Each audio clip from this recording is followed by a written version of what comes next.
Welcome back. You're watching Newslink. Now, the 4-year-old pupil who died after falling into a pit latrine at school is being laid to rest today. Langalam Viki's death brought an issue of pit toilets in public schools back into the spotlight. For more on this, we've got reporter Ronald Masinda, who joins us from Cacadu in the Eastern Cape. A very good morning to you, Ronald Masinda. No doubt a very sad and somber day for the family that have to bury essentially a baby who died under circumstances that shouldn't have been there in the first place in 2023.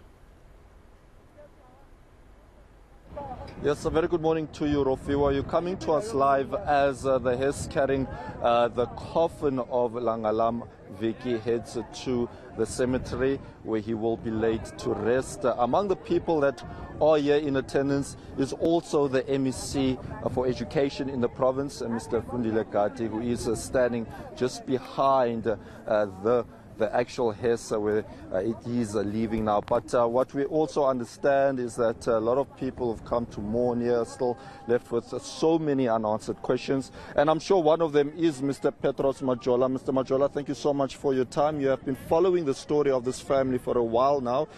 Tell us, what is the current situation with the family? Well, today is the funeral, but we still have unanswered questions, especially on the fact that the child was found floating in a pit latrine. Now, we've got a lot of questions looking at the size of the toilet seats and check if they are suitable for use by a 4-year-old child, because the age of the child is 3 years and 8 months, which is almost 4 years. But on the other side, the fact that she was found fully dressed, it leaves us with a lot of gray areas. We are asking, how did she get into the pit latrine if she was fully dressed? Was she there to relieve herself, or how did she get there? I presume so, that she was there to relieve, or maybe something fell from the end and she was trying to fetch it and then she fell down, or someone has hurt the child and dumped her. But the post-mortem report is the one that is going to assist us going forward. I checked with the family as I was here on Thursday this week. They received the post-mortem, but it was not a full report. The police promised to come back to say this is how it is translated or interpreted. So maybe today we will be getting those answers.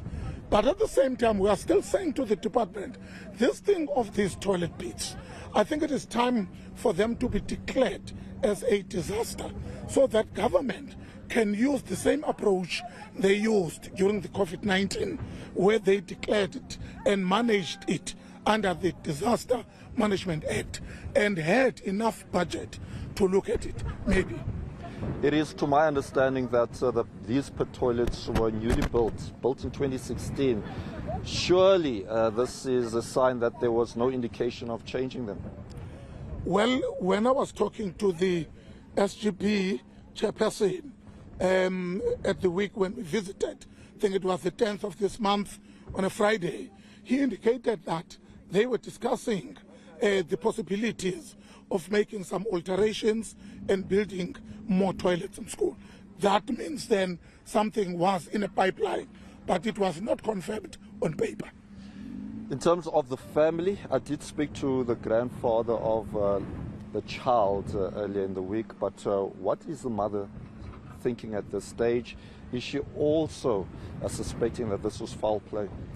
Definitely, that's what the mother keeps on saying, that she suspects a foul play, and she is still demanding those answers from the school. Mr. Gadi is also here, and I'm sure a lot of questions must also be raised with regards to how his department has been handling the issue of pit toilets. As much as we understand that the issue of infrastructure development lies with the Department of Public Works, but it is then in his office to say this is what we want from the government, so that more budget or enough budget can be allocated. But the fact that the MEC is here, it means a caring government, because no one ever predicted that a child on that particular day can be found in a toilet. But we are not justifying, because his presence will not bring back the child, but his presence only shows a commitment from his office to say, as an MEC for education, at least let me show that I do care, because I'm also a parent. That's how we understood when he came to visit the school and also when he came to attend the funeral. All right, Mr. Majola, let's leave it there. I will have to leave it there, Rofiwa, as we are also keen on getting to the cemetery. It's back to you for now. Thank you very much, Ronald Masinda. A very devastating update on the death of that child there.